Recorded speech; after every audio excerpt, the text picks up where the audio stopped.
Good morning, Impression Home. We're coming to you on this Wednesday, on the 17th day of December, bringing you Morning Matters because your mornings matter. Let's get to the stories that matter today. The Bicameral Conference Committee has successfully proceeded with its third hearing on the 2026 national budget on Tuesday. However, it faced a delay of several hours as the committee waited for data from the DPWH. While Senate President Tito Sotto cited growing support among senators for a reenacted budget amid DPWH budget issues, House Appropriations Chairperson Representative Micaela Swansing stood firm on the House's position to prevent a reenacted budget.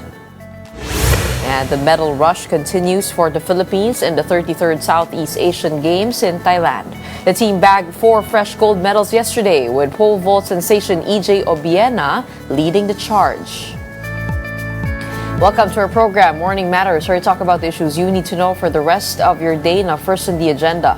The third hearing of the Bicameral Conference Committee on the 2026 national budget finally pushed through, but not without an hours-long delay. More in this report. Tuesday's Bicameral Conference Committee meeting was supposed to start at 4 p.m. after being postponed due to disagreements over the DPWH budget. But 3 hours passed with no movement in the session. During this time, Senator Kiko Pangilinan explained that the Bicam was still waiting for data from the DPWH. This is due to the department's recomputation of costs, which still require analysis and cross-checking by the Bicam. Itong sinabi ni Sec Vince Dizon na i-recompute nila, hindi ba? Yung kanilang cost of materials. So, we're waiting for that because that will now give us an idea ano yung magiging actual na cost. Lawmakers waited another hour before deciding to proceed with other agencies. The 2026 budgets of the Departments of Agrarian Reform and Interior and Local Government were approved, while discussions on the budget of the National Irrigation Administration were deferred. Meantime, the Department of National Defense received an additional 7.54 billion pesos. Before the Bicam started, Senate President Tito Sotto confirmed that there is growing sentiment among the majority for a possible reenacted budget due to issues surrounding the Public Works budget. Under a reenacted budget, the government operates using the previous year's approved spending plan. For Senate President Pro Tempore Ping Lacson, it may be better to implement a reenacted budget in January or even through the first quarter of 2026 rather than pass a budget that has not been thoroughly scrutinized. Senate Majority Leader Mig Zubiri shared the same view. Nila accepted, sir, than a corruption-conducive, gap-ridden budget. Inumpisa na ng executive, sinabi nila ayaw na nila ng corruption. Tatapusin ng Senado ito. Even if it means we'll delay the budget, so be it. House Committee on Appropriations Chairperson Micaela Swansing dismissed the possibility of a reenacted national budget, emphasizing that the House and the Senate are still working to reconcile differences over the proposed 2026 budget. Here is a report. Parañaque City Representative Brian Yamsuan denied allegations of threats against the leadership of House Speaker Boji D and Majority Leader Sandro Marcos amid budget deliberations. Yamsuan said Speaker D has directed House members to complete the budget as soon as possible. The House leaders, we just met, committed kami sa leadership ni Speaker Boji D, and we will be as one in our chamber to ensure that talagang itong maayos natin itong national budget. Nangyayari lang naman tumahintigan to because of the nangyayari sa budget. Pero at the end of the day, we are committed to the leadership of Speaker Boji D. The denial comes after Senate President Pro Tempore Ping Lacson claimed that some lawmakers had allegedly threatened the House leadership if certain budget priorities were not approved. Meanwhile, House Committee on Appropriations Chairperson Mika Swansing stressed that the lower chamber wants to avoid a reenacted budget. She noted that both chambers are working to resolve differences over the proposed 2026 budget of the DPWH. Ang maganda po, ako, whenever the communication lines are kept open, that to me is progress. The worst that can happen in a situation like this is that both parties would refuse to engage with each other. So, produktibo naman po kasi nakapag-brainstorm po kami kung ano po yung mga pwedeng posible na solusyon o mga hakbang para po maipagpatuloy po natin yung BICAM. At matasolbahan po kung ano man po yung contentious na mga issue. The Senate and the House are targeting the ratification of the 2026 General Appropriations Bill by December 22, after which it will be forwarded to President Bongbong Marcos for signing. For News 5, I'm Marian Enriquez. We are One News. Former DPWH National Capital Region Director Gerard Opulencia has returned 40 million pesos in alleged kickbacks from anomalous flood control projects. The amount was turned over to the Department of Justice on Tuesday. Acting Justice Secretary Frederick Vida said this is part of Opulencia's commitment to return a total of 150 million pesos. Vida added that Opulencia has been provisionally admitted into the government's witness protection program, as investigators have determined that the information he possesses regarding the alleged anomalies will be material to uncovering the truth. Contractor Sara Descaya attended a preliminary hearing at the Malabon City Prosecutor's Office on Tuesday. Wearing a bulletproof vest, Descaya arrived early after spending over a week in NBI custody under voluntary detention. The hearing was related to a case filed against her by the Malabon City government and lasted only about 10 minutes before she returned to the NBI headquarters. Meantime, no arrest warrant has been issued against Descaya yet in connection with an alleged anomalous flood control project in Davao Occidental. But the Bureau assured she will go through the regular booking process once a warrant is issued. Technically, hindi pa talaga siya under arrest eh. Kung halimbawa naman pong lalabas yan o uuwi yan, technically, wala rin po magagawa ang NBI. Up next, what message do these BICAM hearing delays send to the public? Let's hear more from Negros Occidental 3rd District Representative Javi Benitez when Morning Matters returns. After a quick break, keep it here on One News.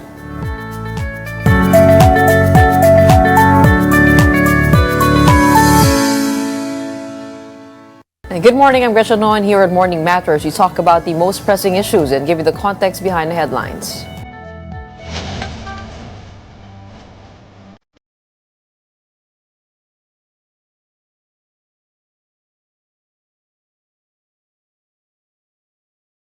And as we know, the third hearing of the Bicameral Conference Committee on the 2026 National Budget pushed through after an hours-long delay due to disagreements over the DPWH budget.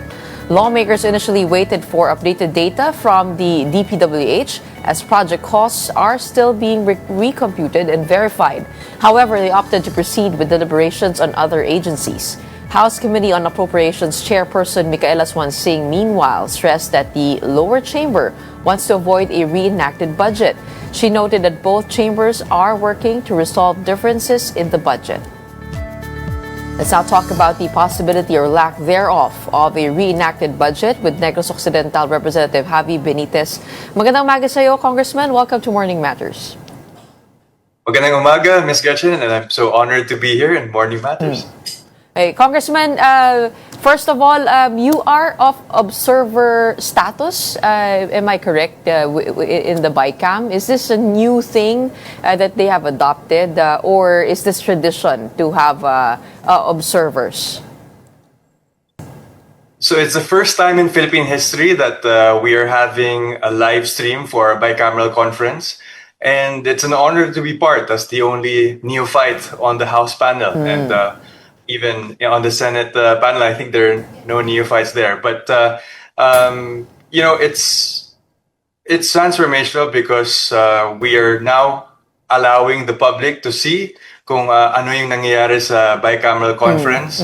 At makikita natin na there are always going to be hiccups in the first first BICAM and the first few BICAMs that are live streamed, I'm sure. But we are very optimistic that we will get through these challenges and pass a budget that has an educational budget that is 4.1% of our GDP, the first ever in Philippine history as well, and a budget that also refunds Project NOAA and among many others. So there may be some disagreements, but I want to characterize it as just part of the process of budget deliberations. And how have the talks been, to your observation? How complex is the dynamic between the Senate and Congress? Is that is that where the real battle lies, between the two chambers, or maraming mga sideline talks? Ano mga napansin mo? Yes, marami ring sideline talks, but ang sa amin, for example, after ng day 2 and we went to day 3, nagulat kami na wala yung Senate panel during the time. We are ready to discuss kung ano man ang disagreeing provisions.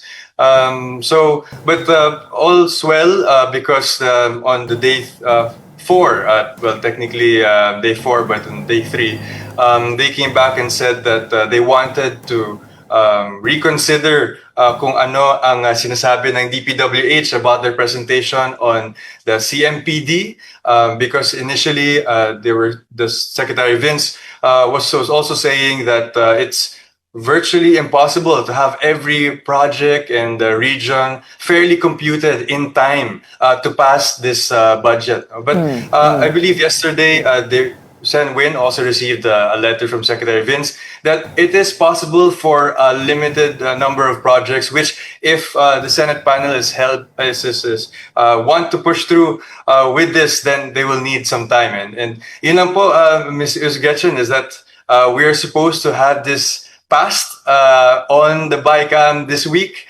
Hopefully earlier because we have a ratification on December 22. But now with the new schedule, nagiging it will be 26, 27, and I think Senwin did mention that the budget will be passed before New Year. So it's a bit tight on time. We wish to give executive more time kasi kailangan pa nila i-review ito, but that is where we stand right now. I know there are many wins already with this 2026 budget, and you mentioned some of the major wins already. But how real is the possibility of a reenacted budget? Some senators believe this might be the better solution for now. Kasi dati nangyari na yun, in 2019, they used the reenacted budget from 2018, from January to April, to figure things out in the first quarter of the year, just to give more time for everyone to sort things out. I mean, malakas ba yung ugong ng call na yon for a reenacted budget? Nako, for personally, sana hindi po mangyari. I think the House panel also wants to pass this budget dahil kung ma-reenact yung budget, alam naman po natin na very problematic. I think public knowledge talaga yun na problematic yung ating 2025 budget. We will have the flood control projects again. We won't have the gains that we consider this an education budget. At every delay is will be bad for our country and our economy. But certainly we are with the Senate panel when we talk about hindi natin gusto ng overpricing. We are one with them on that. Hindi natin gusto ng patronage politics is what they are mentioning. So we are ready to discuss with them kung ano ang pwedeng i-agree so that we can pass this budget on time and for the executive to have this up and running at the start of the year. Ito yung sabi ni Senator Ping Lacson, my position is better a reenacted budget in January or even in the entire first quarter of 2026 than an unchecked, corruption-conducive and worse, graft-ridden GAA. A similar situation actually occurred in 2010 when the national budget was reenacted at the start of the year until a new GAA was enacted in February. So, just to be clear, you are against any reenacted budget at this point and would rather proceed forward kahit na meron pa mga bagay na hindi nasusort out. Yes, because it's a matter of trust. At the end of the day, Ms. Getchen, it's a matter of trust. When we spoke about the DPWH budget, ang sinabi po namin during the time is let's have a special provision to give the DPWH, which is the implementing agency, whether it is overpriced or not. Because whenever they get to bid and then may minimum na savings, pwede balik sa treasury, which we can set that in a special provision. Dahil kung we are going to compute this at this point, tinan mo kahapon, Ms. Gretchen, hindi pa tayo tapos. Hopefully today matapos ang computation, which I think the Senate panel has said that they will be able to finish it.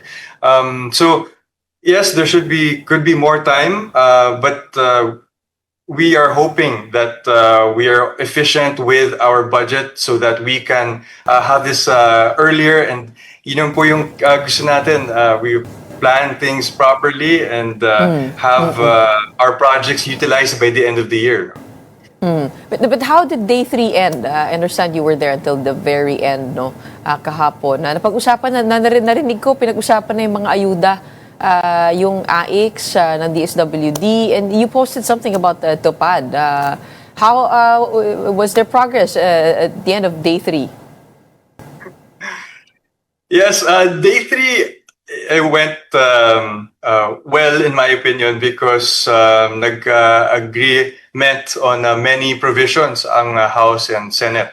So we were there from 4 o'clock, and I think we started at about 7 dahil we wanted to iron out a few of our disagreements.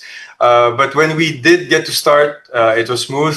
Although we finished at 1 o'clock in the morning, nandun kami until the end of day 3.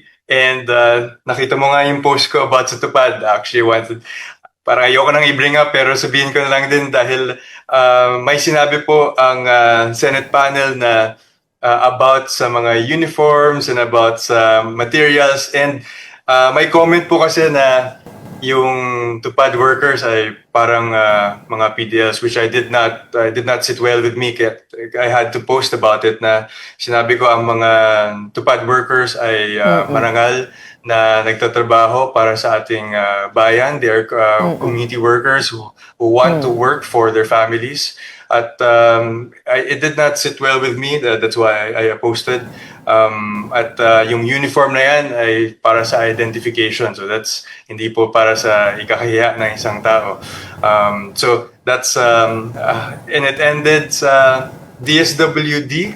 We'll be tackling more departments and agencies today at 4 o'clock.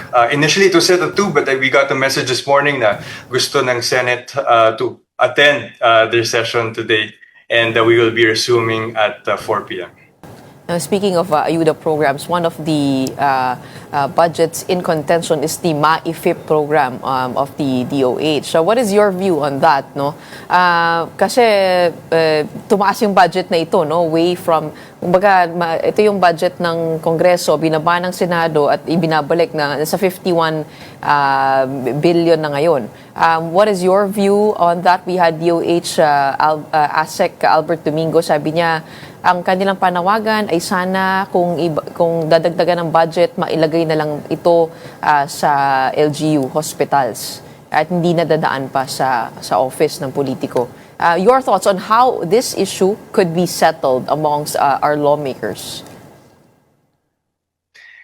Yes, thank you for the question. I think it's something that was in discussion. Ang MAIFIP program, personally, I'll talk about on my personal experience. Ang MAIFIP para sa aking distrito is I don't choose anyone, and it really, pagdating nila sa hospital, diretso po yung MAIFIP budget na yan. In fact, yung sa amin is when I was checking on our MAIFIP, nabigay na po sa mga tao, and when I checked, almost ubos na nga. But in a general sense, I think the discussion is on bakit may guarantee letter pa na kailangan ng isang politiko. And on a personal stand, again, not talking about the House panel, is ang guarantee letters is more of a referral letter that the hospital can accept or reject it. No? But in an ideal world, Ms. Gretchen at ating nakikinig, is we are hoping that there will come a time, no, when a patient can go to the hospital and not think about kung paano nila babayaran ang mga hospital bills nila. Pagdating nila, fully covered na po sila, wala na silang kailangan isipin pa, na puntahan or magpakaawa sa isang politiko. But while that PhilHealth is also looking into how to make their system better, okay din naman na sige lagay natin sa PhilHealth, but they also have to make their system more efficient. Meron din silang unused funds. At the same time, ang zero balance billing is for local government hospitals. Ang MyFip program is available for public hospitals, for private hospitals through AMOA. At diretso na po yun. Once they get their bill, pwede nang bayaran, which in the case of PhilHealth, minsan, alam po natin, hindi nababayaran ang hospitals on time. Ang case rates, it'll take some time before they get to increase it. So, may mga ganong challenges that we are hoping that the MyFip will be a stopgap measure. And eventually, doon na nga po, once they get to the hospital, they will be able to not think of paano nila babayaran. And yung sinabi ko po sa, I manifested about this MyFip is that the reason why people choose is because they're limited resources, no? Lahat po nangangailangan. So at that point, kung limited ang resources, that's where you have to choose. But if we increase it, no, to the point where hindi na kailangan pumili, that's the time then everyone and all our patients can be helped. And I think when I was looking at the DOH's proposal, which I mentioned in the discussion, is that to claims-based na simple na zero balance billing, it costs about 70 billion. Now, so we approved 51 billion. We're slightly short on that. So we are hoping that in the future, yun nga sinabi ko, maabot natin ang ideal world na yan. Oh, actually, yung zero balance billing, sabi sa atin ni Asik Domingo, yung budget no napupunta lamang sa DOH hospitals. So ang hinihingi sana nila ay mai-funnel na lamang yung pondo na additional na ibibigay diretso na dun sa sa LGU hospitals to be able to widen the scope of the coverage. I guess there's no debate really over the resources no, na limitado talaga. Pero kung paano at saan ito dadaan is the subject of the debate, no? So do you think our hospitals or our system is not yet ready? PhilHealth is not yet ready to handle all of the demand? At kailangan pa talagang idaan sa office ng mga politiko? Well, yung sa zero balance billing, yes, there's only LG hospitals. But alam na po natin, ang realidad is hindi lahat ng public hospitals may proper equipment, may adequate capacity. Ang ibang mga public hospitals, wala pa nga po doktor. But this MyFip program can accept and have for both public and private. So yun nga po, I understand this the position of ASIC Albert, and we actually also lagi po kaming nag-uusap about this then. But if the contention, which I saw, I think si Sen Ping nagsabi, which he's very vocal about this on the media, is kung wala lang ang guarantee letter, then okay na ang lahat. So on a personal stand, actually hindi ko nga, in my personal experience sa MyFip, hindi ko na nga pinipili ang mga tao. They just go to the hospital, tapos kahit yung requirements, to follow na lang po yun. That's on my personal stand. I'm not speaking for the entire House panel. Pero if that is the contention, then we're willing to discuss that. And I believe that if that was the contention beforehand, sana po nakadiscuss ng House panel and Senate panel on that supposedly day 3. Well, I guess much of the controversy surrounding the pork laden items no in the budget na maaaring makapasok yung pork na sinasabi nga no ng PCIJ and many other groups no and Senator Ping Lacson earlier hinted to our sister program Storycon about a supposed threat to the leadership of House Speaker Boji D over budget disputes which move around these items. Can you confirm if there is indeed a threat? So, Ms. Gretchen, we are united. Actually, ang House panel is has the House leaders there. I'm not a House leader, but I represent PFP in that House panel. So many of the House leaders are united with, Chair Mika, Majority Leader Sandra Marcos, and Speaker Boji D. So with all due respect, Ms. Gretchen, mukhang united kami. Baka I'm not entirely sure kung united ang sa Senate. I think they went to their own discussions and their own caucuses. Mukhang dalawang araw po sila nag-usap about that. So sa aming side, united and clear po kami about passing a monumental budget that has, these historic gains and wins para sa ating bayan. So baka may threat pero sa Senado, hindi sa House. Okay, on another possibly. One of your wins, I mean, one of the things that you pushed personally is Project Noah getting 1 billion pesos. So how did this come forth? Tell us the story. Why 1 billion?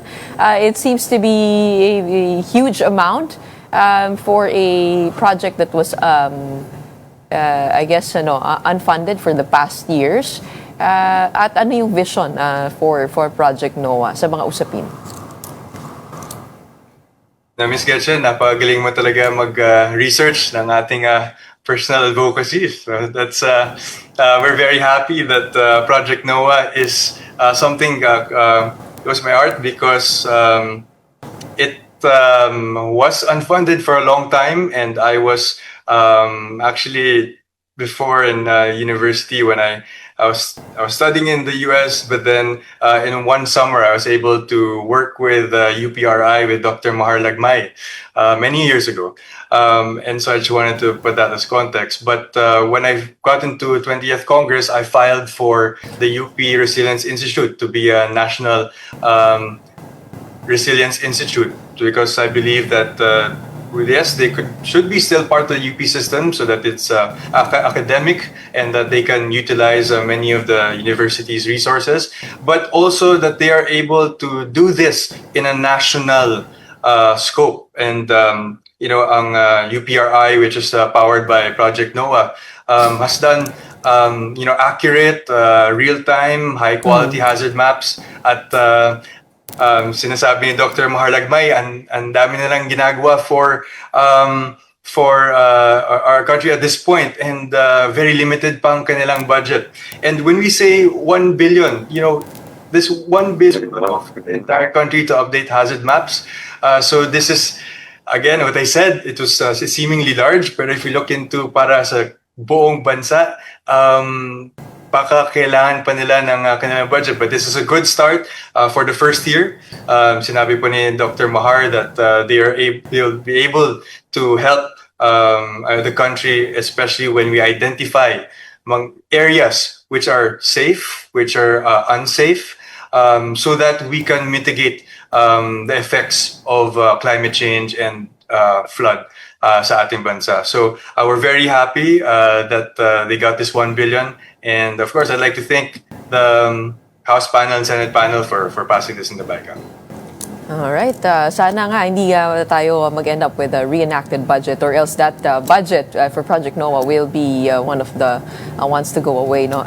In the meantime, maraming salamat for joining us this morning and telling us about the talks over at the bicameral conference. We have Negros Occidental Representative Javi Benitez with a special observer status at the BICAM talks. Maraming salamat for your time.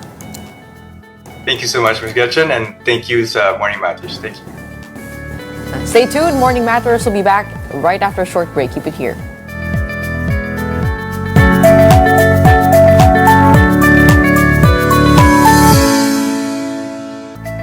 Welcome back. You're still watching Morning Matters here in One News. Navotas Representative Toby Chanco denies that the 748 million peso increase in his district's allocation under the proposed DPWH 2026 budget is a congressional insertion.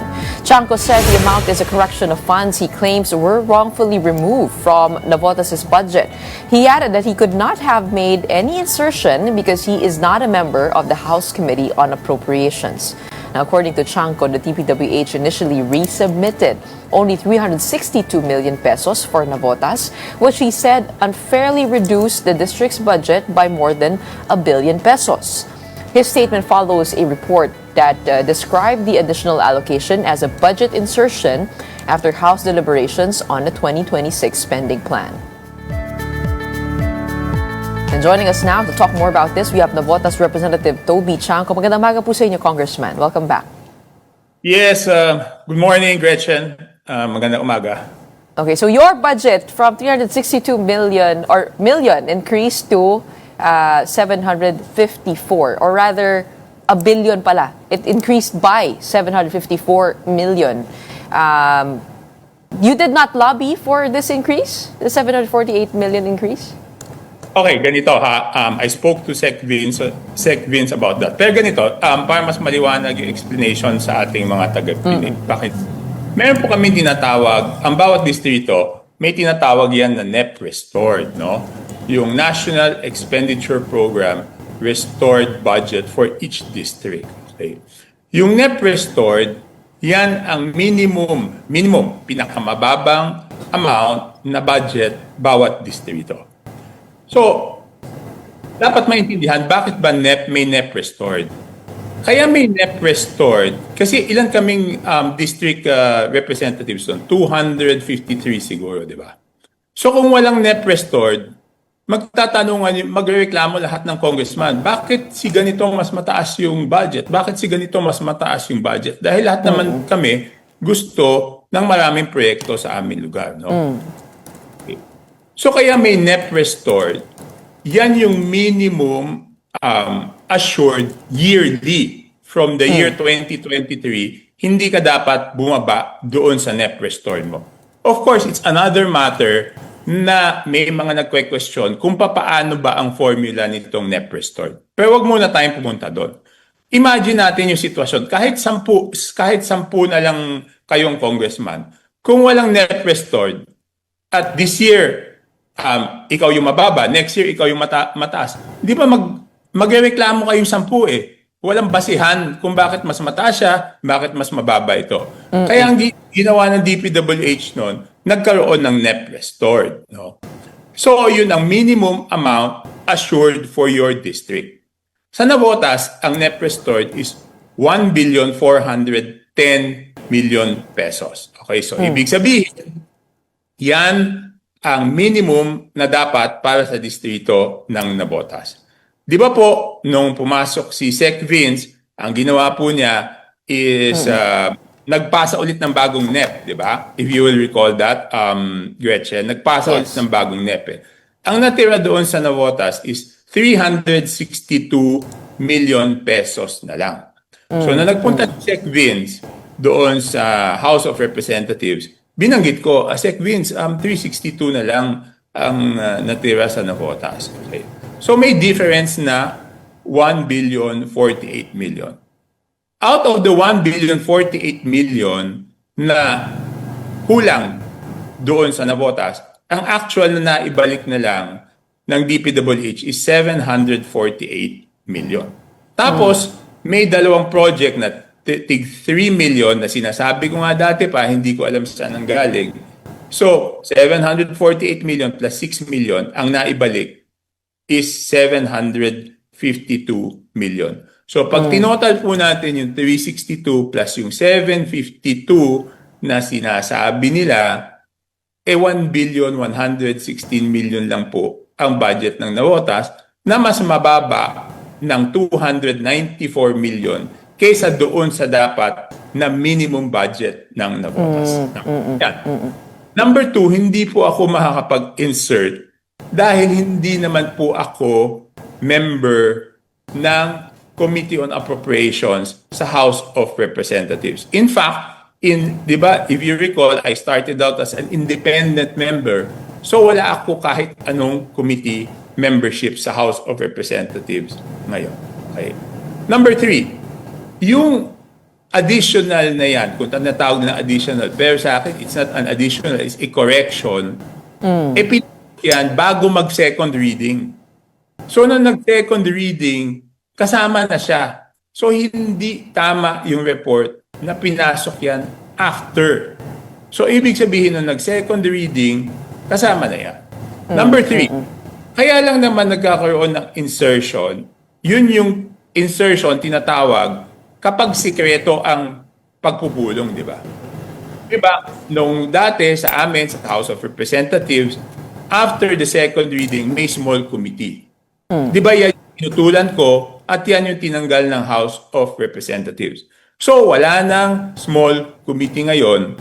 So, hindi pa pwedeng maging insertion yung sa akin. At yung sa akin po, sa Navotas, hindi po yan additional. Kasi, with all due respect to PCIJ, dapat ang kinumpare nila is yung total HGAB budget for 2026 doon sa NEP Restored. Kasi yung NEP Restored, bawat distrito, hindi yan nagpapalit from year 2023. Dahil nung nagsabit po si Sec Vince, dahil bago pa lang siya noon, may mga revised NEP na sinamit si Sec Vince na katulad ng Navotas na mas mababa sa NEP Restored. At may napansin naman ako na nasubmit na mas mataas sa NEP Restored. Diba? So dapat ang pinagkumpara is yung NEP Restored tsaka yung HGAB budget. So yun po ang maliwanag na explanation po tungkol dyan. Okay. Given that the rightful allocation for your district is 1.4 billion, bakit kaya in the past year 362 million lamang yung nakuha po ninyo? Hindi ko nakuha. Hindi nakuha yan. Yan yung proposed for 2026. Kaya nga, kinausap ko si Sec Vince na yung 2026 namin magiging 362 na lang. Diba? Ang NEP Restore dapat is 1,410 million. So magkano ho in the past year ang budget na natanggap po ng Navotas? Okay. Ang natanggap nung Navotas last year is total after GAA na is 2.110 billion.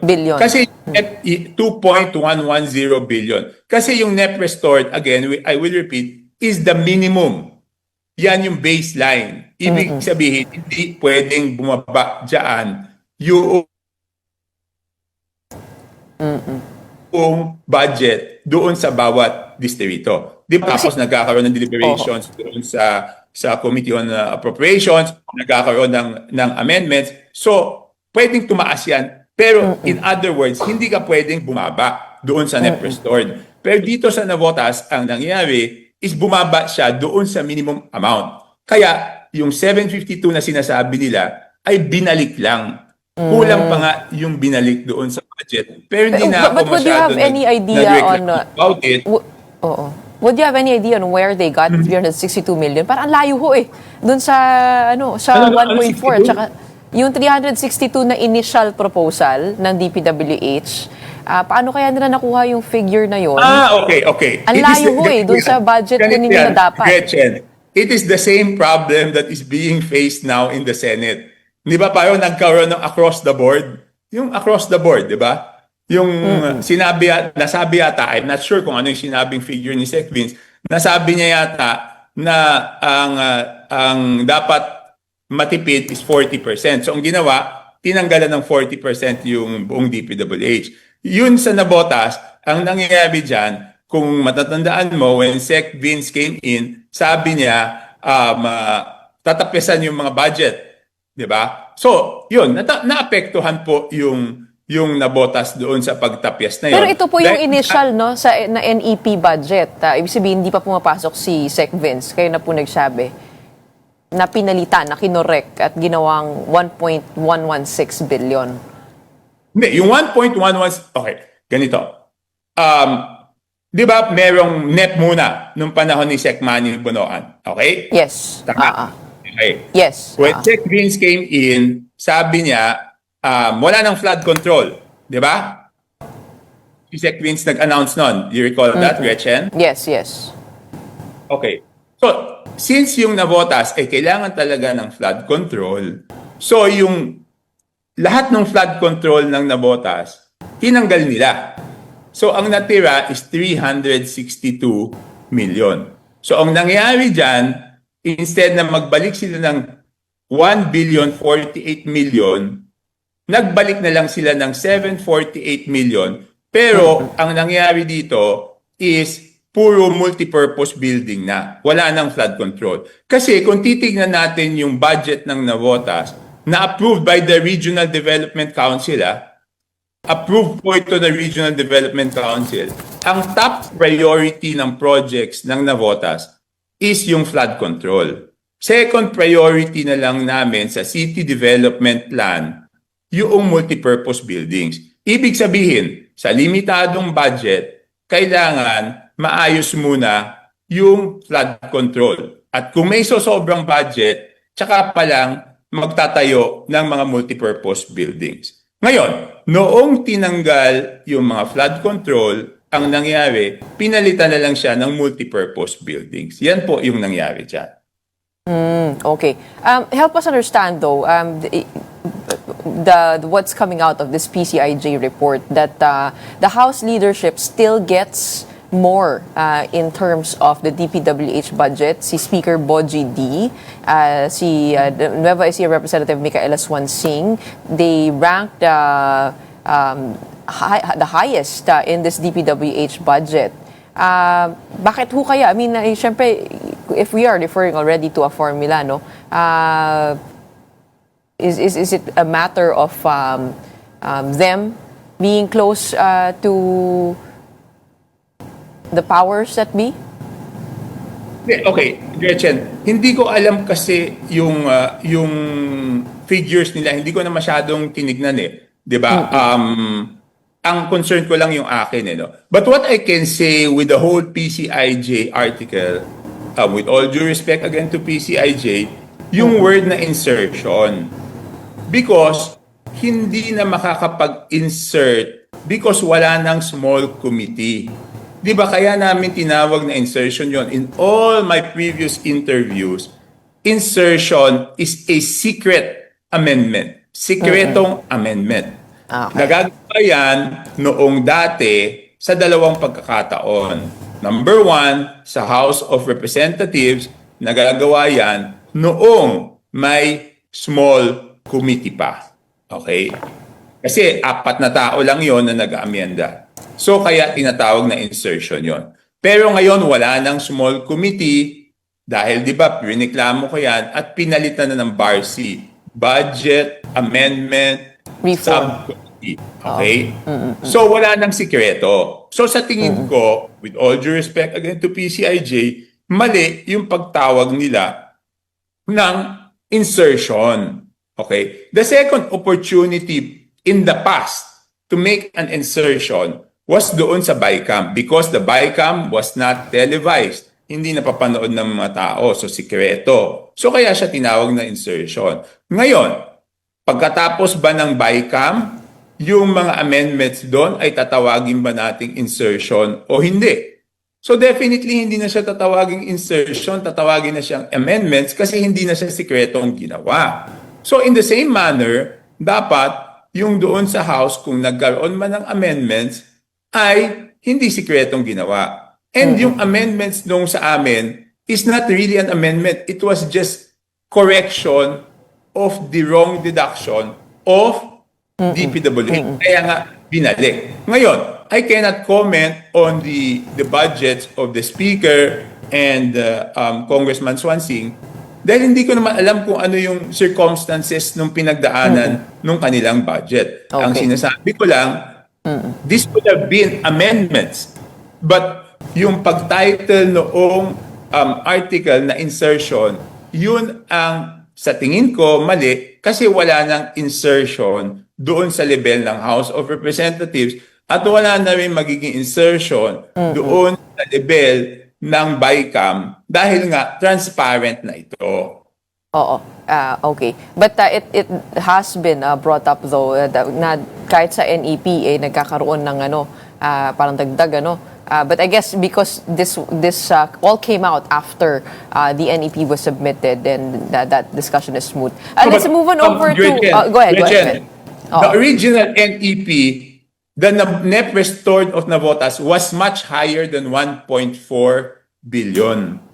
Kasi nung pinuntahan yan, nung nasira yung navigational gate namin, nung nasira yung navigational gate namin, remember nasira yung navigational gate, nakita ng executive branch na kailangan i-prioritize yung backup plan para doon sa pagsisira ng navigational gate. So they wanted to beef up the flood control structures, no? But okay, there was a very good interpolation. Yesterday I was interpolated by 3 members, no? I have to mention this because the interpellations were very good. Number 1, Congressman Tony Roman asked me if this should be considered insertion. Sabi ko hindi.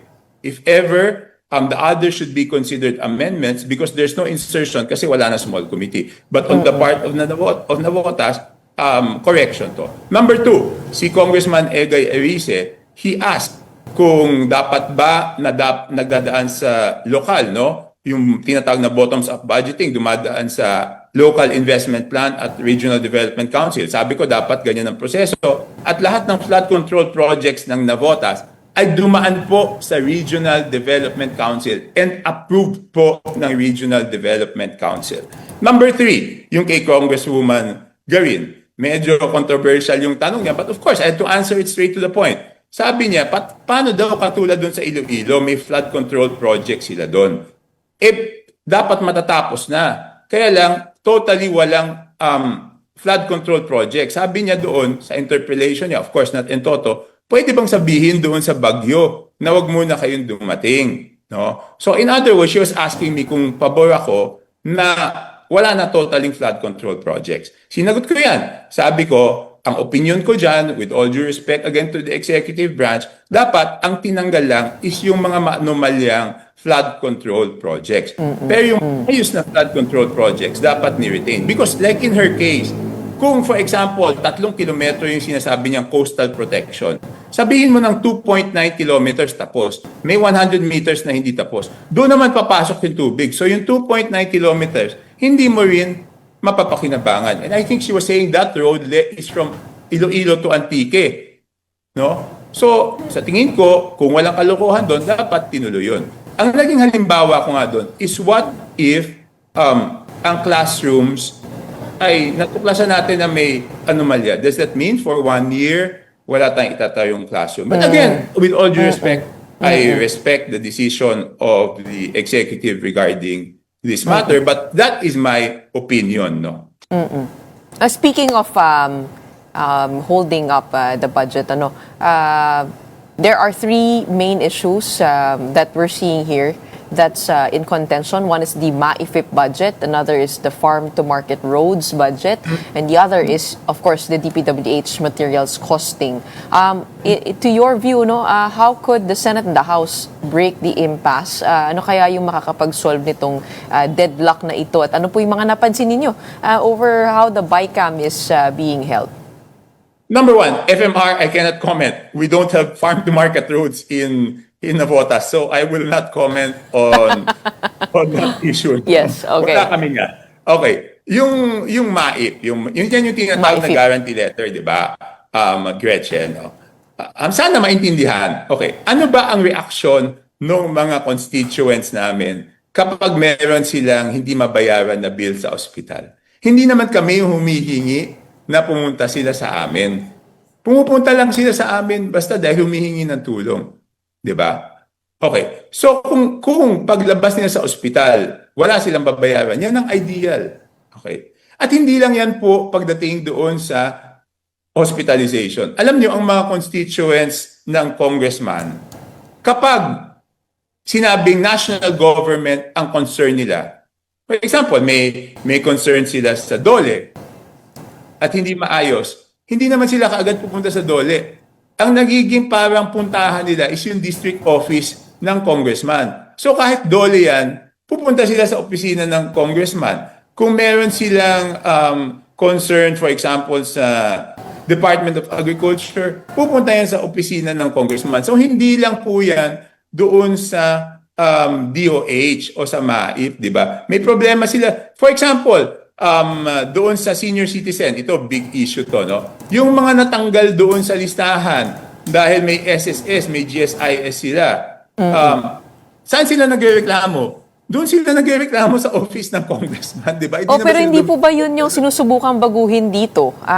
The way the system is set up, para hindi na po pumunta talaga sa mga opisina po ninyo. Kaya nga ifa-funnel na ho dito sa mga departamento para diretso na sa ospital. Hindi po ba yun ang sinusubukang gawin dito? Kaya din tinatanggal na. Totally agree, Gretchen. Totally agree. Alam mo bakit? Kasi yung guarantee letter na hawak namin, kulang din eh. So darating sa punto na kailangan namin sabihin dun sa constituents na wala na, ubus na. Hindi naman lahat na pagbibigyan namin. Isipin mo yung hindi namin mapagbigyan. Di ba sa amin rin medyo nagtatampo yun? So mas gusto namin kung zero billing na lang. Zero billing. Yan ang best para sa amin. Hindi naman lahat mapagbibigyan namin eh. Di ba? Ito ho ba yung pinaka subject for debate and contention, yung MAIFIP budget? No, for me, it's not a subject for debate. If DOH can assure na lahat ng mga pasyente paglabas sa ospital ay walang babayaran, approve. Walang pagtatalunan dyan. Again, hindi lahat mapagbibigyan namin, Gretchen. Paano pag naubos na yung hawak naming guarantee letter at hindi mapagbigyan yung constituents? Kanino magtatampo sa amin? Gusto ba namin may magtampo sa amin? Hindi. So mas gusto namin zero balance billing. Okay, we'll see how this concludes over at the BICAM. Okay, doon naman sa pagdating doon sa sinasabi mo na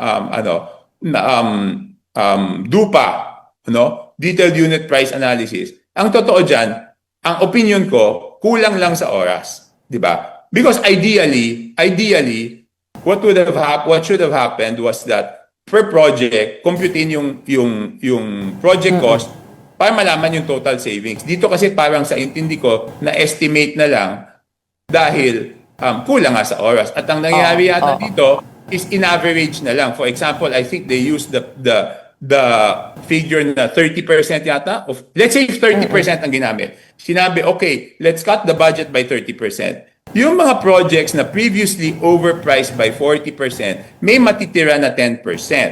Okay? Yung projects na overpriced lang, let's say, by 20%, at yung projects na walang overpriced, hindi na may ipapagawa yun pag 30% across the board ang reduction. So out of 10,000 projects, may mga projects na hindi mapapagawa doon. Ideally, mas maganda kung magawa na yung program of works for all the 10,000 projects. Ang problema dito is the lack of time. That's why my unsolicited proposal is that to the DPWH, gawin na nila yung lahat ng mga program of works para kung magkaroon man ng reenacted budget, hindi buong taon. Baka naman, by January, matapos lahat ng program of works, mapakita sa Senado. Kayo po ba ay pabor doon? Oo. Kayo po ba ay pabor doon? Reenacted budget muna? Kahit first quarter lang? Okay. Hindi ako pabor, pero ibig sabihin, we have to prepare for that. Paghandaan na natin. Okay. Na walang apurahin na yung program of works para yung budget cut ay hindi po estimate. Actual na na figure. Para lahat ng 10,000 projects may pagawa. Because based on an estimate, merong hindi maipapagawa, merong maipapagawa. So ako, kung gano'n ang dapat natin puntahan para ma-assure yung ating mga kababayan na walang kalokohan, okay natin yung, yun ang gagawin natin.